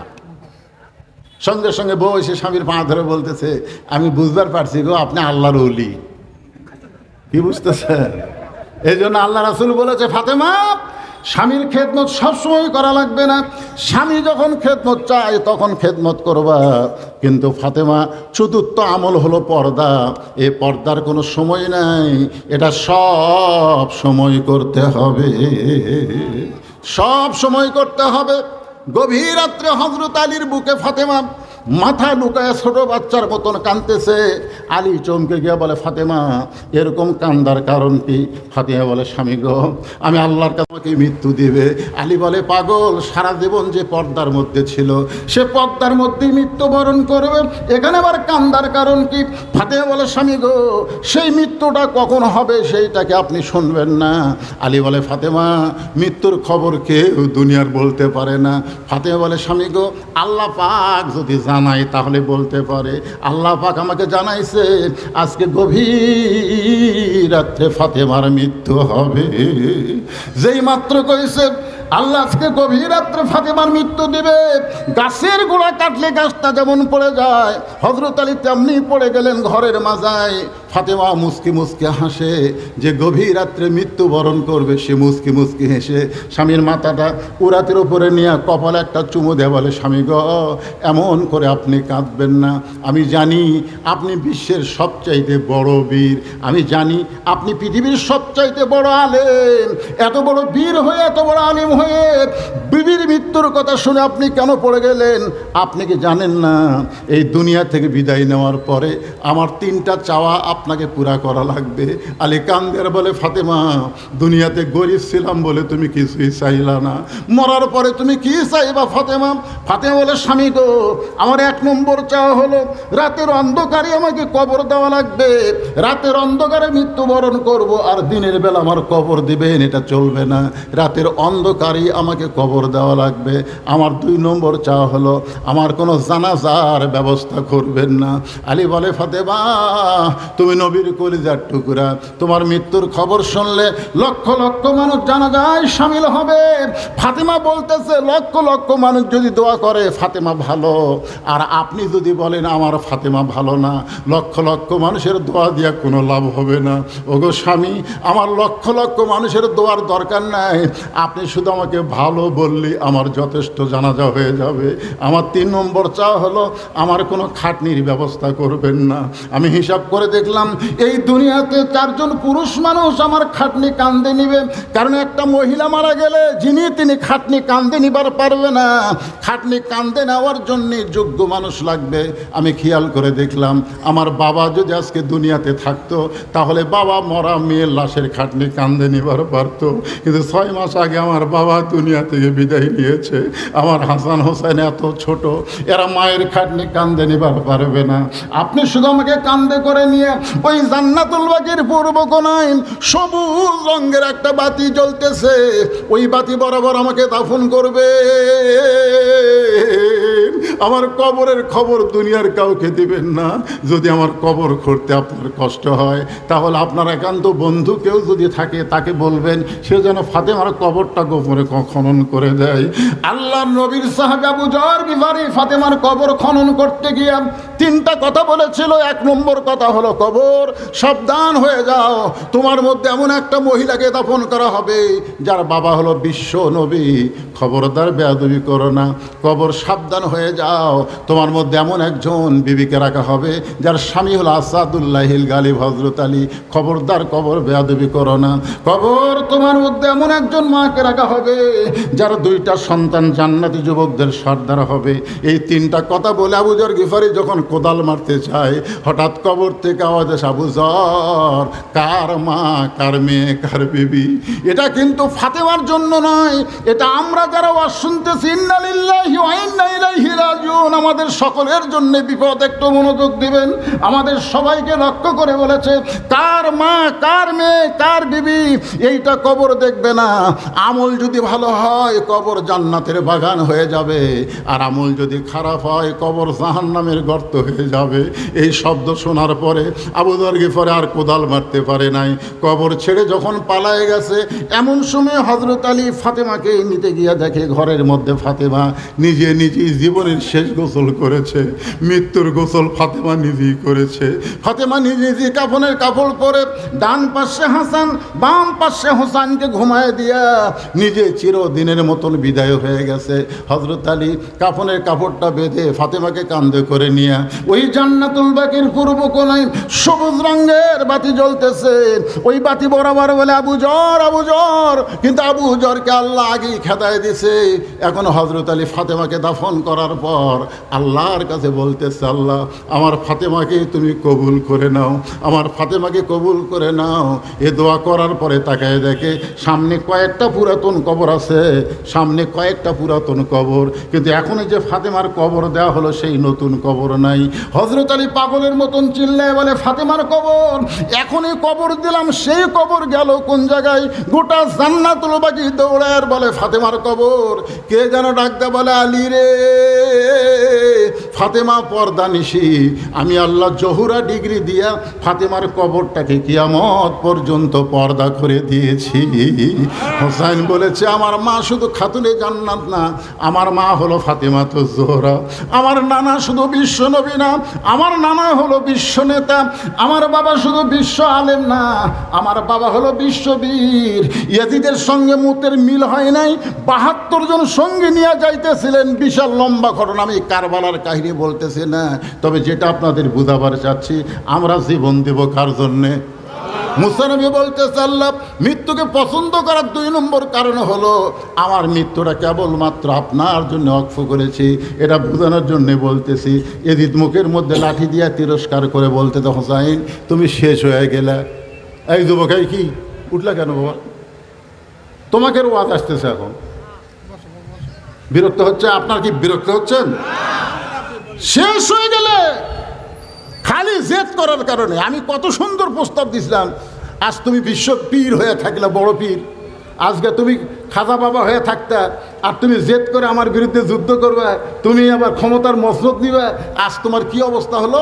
মুখের মধ্যে লাঠি দিয়া এই তিরস্কার যখন করতেছে, তখন ইয়াজিদের সামনে অনেক মুসলমান বসে আছে। ইয়াজিদের দরবারে অনেক মুসলমান বসে আছে। সমস্ত মুসলমান এরকম মাথা নিচু করে আছে। ইয়াজিদ যখন হোসেনের মুখের মধ্যে লাঠি ঢুকাইছে, তখন মুসলমানেরা কি করতেছে? কথা কয় না কেন? কি করতেছে? মাথা নিচু করে আছে। আমার এলাকার এক ইমাম সাহেবকে বলতেছে, হুজুর আমাকে নেতৃত্ব নিয়ে দোয়া করবেন। এখন ইমাম সাহেব ভয়ে কি করবে? দোয়া করতেছে, রব্বানা আতিনা ফিদ দুনিয়া হাসিনা ওয়া ফিল আখিরাতি হাসিনা। বুঝতেছেন না? বিপদত পড়ে গেছে ভাই। এখন হাসানার জায়গায় হাসিনা ছাড়া উপায় নাই। হ্যাঁ, ইয়াজিদের সামনে যতগুলো মুসলমান ছিল, সমস্ত মুসলমান মাথা নিচু করে বসে আছে। কারণ তারা জানে মাথা তুলে দেখলেই তার মাথা আউট। আপনারা দেখেননি? কাদের দেখেননি? কথায় কথায় খেলা হবে, খেলা হবে। কে রে পাগলা, খেলবার গেলে মাজাত বল থাকা লাগবে না? আপনারা দেখছেন ওবায়দুল কাদেরকে যখন টেজর তুলতে, তখন কিভাবে তুলতে আপনারা দেখছেন? দেখেননি ভাই? দেখেননি? ২-৩ জন যুবক টানে টেনে টেজর তোলে, আর ওই মাইক পায় কয় খেলা হবে। খেলবার গেলে মাজাত বল থাকা লাগবে। জোরে কোন কথা ঠিক কিনা? চিন্তা করে দেখেন, সবাই যখন মাথা নিচু করে বসে আছে, এমন সময় ৮০ বছরের একজন সাহাবী, সুবহানাল্লাহ বলেন, ৮০ বছরের একজন সাহাবী লাঠিতে ভর দিয়া দাঁড়ায় গেলেন। লিল্লাহু তাকবীর। ৮০ বছরের একজন সাহাবী লাঠি ভর দিয়ে দাঁড়ায় গেলেন। তার মানে বোঝা গেল কুমুলিল্লাহি কানিতিন, কুমুলিল্লাহি কানিতিন। আল্লাহর জন্য আনুগত্য নিয়ে দাঁড়ানোর কথা কোরআনে আছে না নাই? জোরে কোন আছে না নাই? এই আয়াতটা খালি নামাজের জন্য বলা হয়নি, বাতিলের বিরুদ্ধে দাঁড়ানোর কথাও বলা হয়েছে। জোরে কোন কথা ঠিক কিনা? অন্যায়ের বিরুদ্ধে দাঁড়াতে হবে।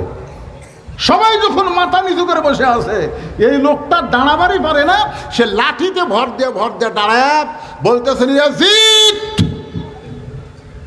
মুখ সামাল করে কথা বলো। ওই সাহাবীর নাম হলো আনাস ইবনে মালিক। দেখেন ৮০ বছরের বুড়া লাঠিতে ভর দিয়ে দাঁড়ায় বলতেছেন, ইয়াজিদ মুখ সামাল করে কথা বলো। তুমি যার মুখের মধ্যে লাঠি ঢোকায় তিরস্কার করতেছ, তাকে তুমি চিনো? তাকে তুমি চিনো? যদি আজকে চিনতে, এরকম বেয়াদবি করতে পারত না। আমি আনাস একাধারে ১০ বছর আল্লাহ নবীর খাদেম ছিলাম। একাধারে কয় বছর? ১০ বছর আল্লাহ নবীর খাদেম ছিলাম। আল্লাহ নবী ফরজ নামাজটা মসজিদে পড়া ভালোবাসতেন জামাতের সাথে, আর সুন্নত নফল এগুলো নামাজ রাসূল ঘরে বেশি পড়তেন। ঘর যেন কবর না হয়, আপনারাও পড়বেন সুন্নত নফল নামাজ, বাড়িতে বেশি বেশি পড়বেন। তো রাসূল একদিন একটা নফল নামাজের রুকুর থেকে সেজদাত গেছে। এমন সময় ওই হোসাইন, যে হোসাইনের মুখের মধ্যে লাঠি ঢুকাইছে, ওই হোসাইন কুত থেকে দৌড়ে এসে নানার পিঠে চড়ে বলতেছে, চল ঘোড়া চল, চল ঘোড়া চল, চল ঘোড়া চল। আনাস রাদিয়াল্লাহু বলেন, ইয়াজিদ শোনো, আল্লাহ নবীর পিঠে চড়ে যখন চল ঘোড়া বলতেছে, আমি চিন্তা করলাম মস্ত বড় বেয়াদবি হয়ে যাচ্ছে। আমি আস্তে করে আমার জায়গা ছেড়ে নবীর পিঠ থেকে যখন হোসেনকে আমি নামাবার চাই, এমন সময় আল্লাহর নবী নামাজ পড়া অবস্থায় এভাবে আমাকে ইশারা করলেন, আমাকে নামাতে নিষেধ করলেন। কিছুক্ষণ পর হোসেন নিজেই বলতেছে, যে ঘোড়া চলে না এই ঘোড়ার পিঠে বসে লাভটা কি?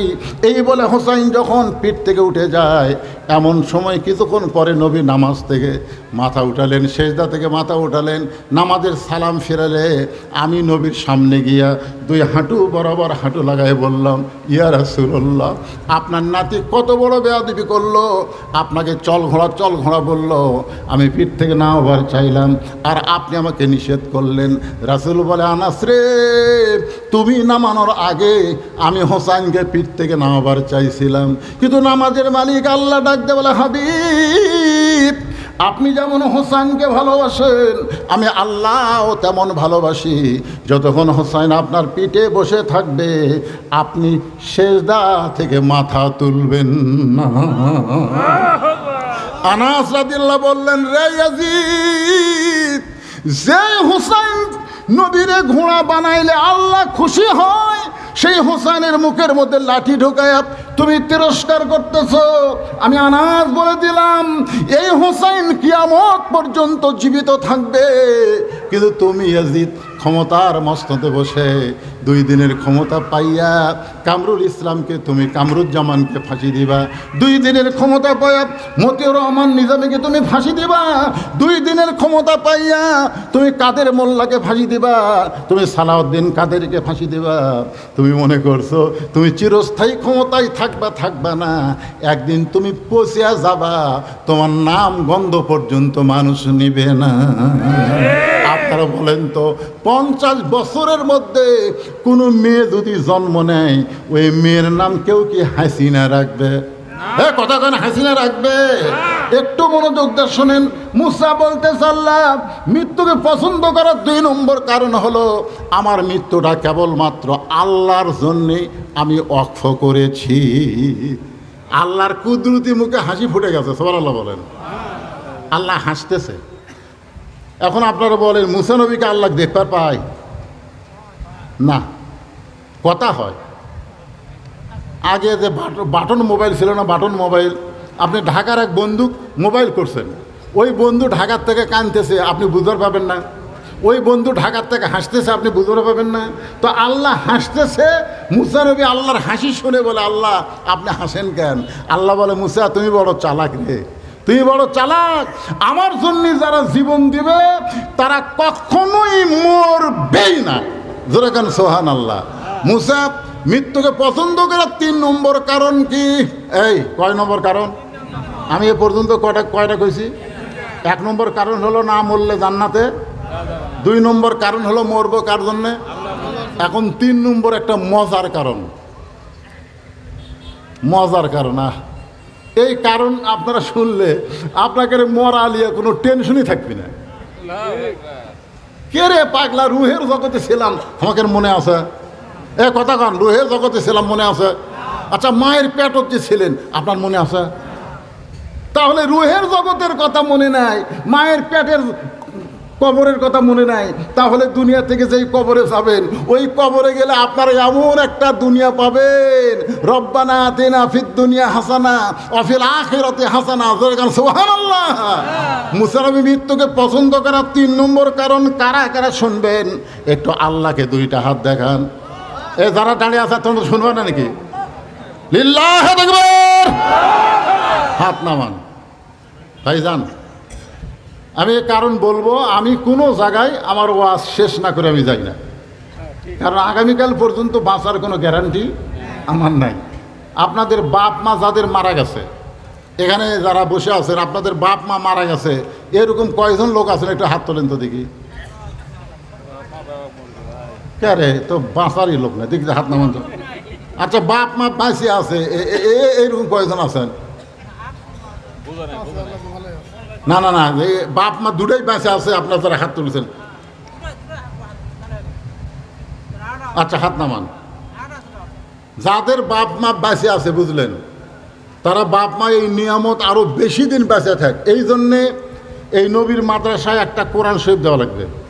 আর যাদের বাপ মা মারা গেছে তারা বাপ মায়ের কবরকে জান্নাতের টুকরা আল্লাহ বানায় দেয়, এই কারণে এই নবীর এতিম মাদ্রাসায় একটা কোরআন শরীফ দেওয়া লাগবে। আমি কিন্তু অন্য কোনো সাধারণ দান চাইনি, আমি চাইছি আল্লাহর কোরআন। একটা কোরআন মাত্র 200 টাকা। আপনি 200 টাকা নগদ, এটা কিন্তু বাকি হবে না, কারণ কোরআনের আদায়, এটা নগদ আদায়। মাত্র 200 টাকা আপনি দিবেন, এই নবীর মাদ্রাসায় একটা কোরআন শরীফ দান করার সওয়াব আল্লাহ আপনার বাপ মার কবরে দেবে। যাদের বাপ মা জীবিত আছে আল্লাহ তাআলা বাপ মার হায়াতকে বাড়ায় দিবে। পকেটে হাত দেন, মাত্র 200 টাকা, মাত্র 200 টাকা। যারা হাত তুলেছেন, টাকা যদি থাকে আমার দাবি আছে। আল্লাহ আল্লাহ তোমার কোরআনকে সম্মান করে। এই এখন আবার লাভ দিয়ে উঠছে কেন তোমরা? খালি ওয়াজ তুলবে, হ্যাঁ আদায় তোলা লাগবে না।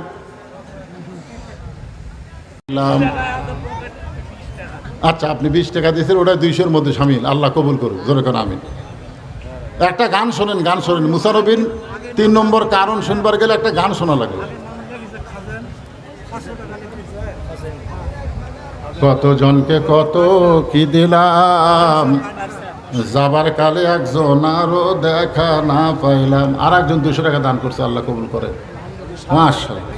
হ্যাঁ, এই যে সামনে এখানেও টাকা আছে,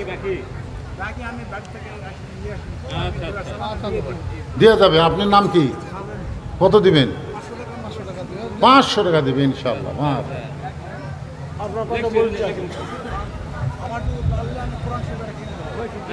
আচ্ছা আচ্ছা, মাশাআল্লাহ মাশাআল্লাহ মাশাআল্লাহ। এটা কি টাকা রে? এ নতুন 50 টাকা রে, এটা আমি দেখিনি এখনো। নতুন 50 টাকা দুটা মহিলাদের মধ্যে আদায় হচ্ছে। হ্যাঁ না, এর আগে গামছাতে আদায় হয়নি। কতটুকু হচ্ছে গোনা হয়নি। সবাই একটু জিকির করেন, লা ইলাহা ইল্লাল্লাহ, লা ইলাহা ইল্লাল্লাহ, লা ইলাহা ইল্লাল্লাহ, লা ইলাহা ইল্লাল্লাহ, লা ইলাহা ইল্লাল্লাহ, লা ইলাহা ইল্লাল্লাহ, লা ইলাহা, লা ইলাহা ইল্লাল্লাহ মুহাম্মাদুর রাসূলুল্লাহ সাল্লাল্লাহু আলাইহি সাল্লাম। আপনারা এই যে কোলাহাট চাউলপট্টি এই এলাকার কারা কারা আছেন? কোলাহাট চাউলপট্টি এলাকার কারা কারা একটু হাত তোলেন। দেওয়া লাগবে না, হাত তোলে খালি। এই কোলাহাট এলাকার লোক নাই? তা হাত তুলবার বললেন কি দান করবার খুশি? আচ্ছা, এই যে কোলাহাটের বাহিরের কারা কারা আছেন তারা হাত তোলেন তো দেখি। তো সব লোক বাহিরের, বোঝা গেছে। আপনারা এই মাদ্রাসা সুন্দরভাবে চলুক, এটা কি আপনারা চান? কিন্তু যাই গ্রামের তারা তো নাই। খুব কঠিন অবস্থা মাদ্রাসার জন্য আমরা দেখছি মাদ্রাসার উন্নয়ন করবার গেলে মাদ্রাসায় কিছু দাতা সদস্য হতে হয়। দাতা সদস্য মাসে 100, বছরে 1200। আপনারা যদি এরকম সদস্য হতে পারেন যে হুজুর প্রতি মাসে আমি 100 করে টাকা দেব, বছরে 1200 টাকা দান করব, এরকম যদি দাতা সদস্য হন, বিশ্বাস করেন আপনার কোনো ডাক্তারের কাছে যাওয়া লাগবে না। আল্লাহ কোরআনে বলেছেন, অনুনাজ্জিলু মিনাল কোরআনি মা হুয়া শিফাউ ওয়া রাহমাতুল লিল মুমিনিন। মুমিনদের জন্য এই কোরআনকে আল্লাহ যাবতীয় রোগের ঔষধ হিসাবে নাজিল করেছে। জোরে কান সুবহানাল্লাহ। তো মাসে 100 করে টাকা দিবেন, বছরে 1200 টাকা দিবেন, এরকম কোনো দাতা জান্নাতি সদস্য আপনাদের মধ্যে আছে? তাহলে ভেনো 20 টাকা লাগবে। এই 20টাই ভেনো, উপরে লাগেন দাতা সদস্য। মাসে 100, বছরে 1200। কে দিবেন? 2 জন বার আছে। লিল্লাহু আকবার। একসঙ্গে 2 জন দাতা সদস্য পাওয়া গেছে, জাহিদুল ইসলাম আর একটা ফেরদাউস। মাসে 100, বছরে 1200। কোলার লোকেরা ভিডিও দেখছেন? 2 বোন যাচ্ছে, একটা হলো শেখ রেহানা, একটা শেখ হাসিনা। আমি দেখছি ভিডিও, আমি কয়েকবার দেখছি, কয়েকবার। মা বাবার জন্য জি, কি দিছেন পয়সা? ও, মা বাবার জন্য একজন 500 টাকা দান করছে, আল্লাহ কবুল। তো এখন আমি এই ভিডিওটা দেখলাম, এই শেখ রেহানা যায় তাই মাটির দিকে তাকা তাকা হাঁটতেছে, আর শেখ হাসিনা খালি এভাবে তাকাচ্ছে, এভাবে। দেখছেন আপনারা? ওই সময় শেখ হাসিনা গুনগুন করে একটা গান গাইছিল, সে গান তো আপনারা শুনবার পাননি, কিন্তু দিলের কান লাগালে একটু বোঝা যায়।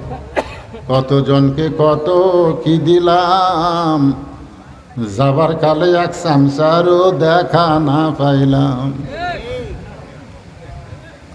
আপনারা কি মনে করতেছেন?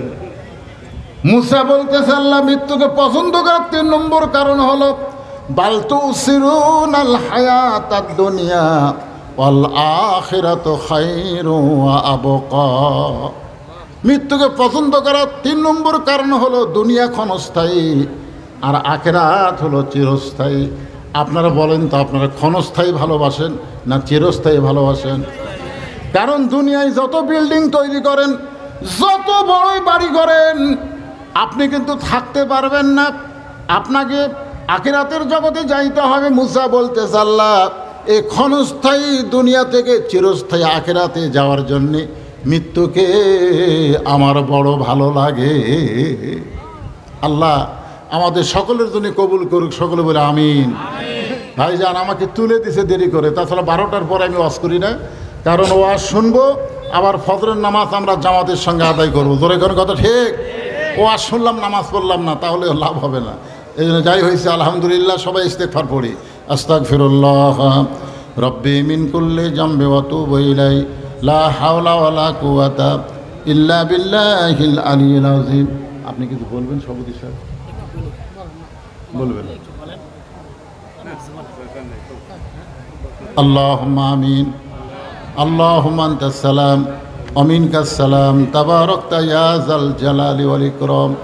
আয় আল্লাহ তাআলা, কঠিন গরমের ভিতরে তোমার হাজার হাজার বান্দা বান্দিরা এই গভীর রাত পর্যন্ত জান্নাতের বাগানে বসে বসে আল্লাহ আলোচনা শোনার শেষ আমি গুনাহগারের সঙ্গে রহমতের দরজায় ফকির হয়ে দোকানা হাত তুলেছি। আল্লাহ মেহেরবানি করে আজকের মাহফিল আমাদের সকলের হেদায়েতের জন্যে, নাজাতের জন্যে, জান্নাতের জন্যে কবুল করে নাও। এই মাহফিলের শুরু থেকে শেষ পর্যন্ত যত আলোচনা হয়েছে আল্লাহ, এর মধ্যে যদি ত্রুটি হয়, ভুল হয়, মাফ করে দাও। এর যা হাদিয়া মঞ্জুর করো সোনার মদিনায় নবী পাকের রওজা মুবারকে আল্লাহ কবুল করে নাও। তামাম আম্বিয়ায়ে কেরাম, আসহাবে কেরাম, তাবিনে কেরাম, তাবা তাবিনে কেরাম, তামাম পৃথিবীর মাটির নিচে যত মুমিন মুমিনা শুয়ে আছে আল্লাহ, সকলে আর ওয়াফরে হাদিয়া কবুল করো। আল্লাহ আমরা যারা হাত তুলেছি আল্লাহ, আমাদের জনম দুঃখনী মা বাবা যাদের কবরে চলে গেছে আল্লাহ মেহেরবানি করে মা বাবার কবরকে জান্নাতের টুকরা বানায় দাও। আমাদের দাদা দাদি, নানা নানা, আত্মীয় স্বজন, শ্বশুর শাশুড়ি যাদের কবরে গেছে আল্লাহ কবরবাসীদের মাফ করে দাও। আয় আল্লাহ তাআলা যাদের বাপ মা জীবিত আছে এই নিয়ামত দয়ের হায়াতকে বাড়ায় দাও। আজকের মাহফিলের সম্মানিত সভাপতিকে আল্লাহ তুমি কবুল করো, সহ সভাপতিকে আল্লাহ তুমি কবুল করো, প্রধান অতিথি বিশেষ অতিথিদের আল্লাহ তুমি কবুল করো। আল্লাহ এই মাদ্রাসাকে কিয়ামত পর্যন্ত কবুল করে নাও। এই মাদ্রাসায় নগদে বাকিতে আজকে যারা দান করেছে আল্লাহ সব দানগুলোকে জান্নাতের বিনিময় হিসাবে কবুল করো। আমার মা বোনেরা পর্দার অন্তরাল থেকে বসে বসে ওয়াজ শুনেছে আল্লাহ, আবিদা সালিহা মা ফাতেমার সঙ্গে কবুল করে নিও। আমাদের মধ্যে আমরা যারা অসুস্থ আছি আল্লাহ সুস্থতার নিয়ামত দান করো। আয় আল্লাহ তাআলা যে কোরআন থেকে আমরা আলোচনা শুনলাম আল্লাহ, সেই কোরআন শুধু কোরআনের মাহফিলে নয়, এই কোরআন অনুযায়ী যেন আমরা চলতে পারি এমন একটা সমাজ এবং সুন্দর দেশ আমাদের দেখার তৌফিক দিয়া দিও। সুবহান রাব্বিকা রাব্বিল ইজ্জাতি আম্মা ইয়াসিফুন ওয়া সালামুন আলাল মুরসালিন আলহামদুলিল্লাহি রাব্বিল আলামিন। ওয়াজাল আখিরাতি কালিমাতুনা ইনদাল মাউতি লা ইলাহা ইল্লাল্লাহু মুহাম্মাদুর রাসূলুল্লাহ সাল্লাল্লাহু আলাইহি ওয়াসাল্লাম।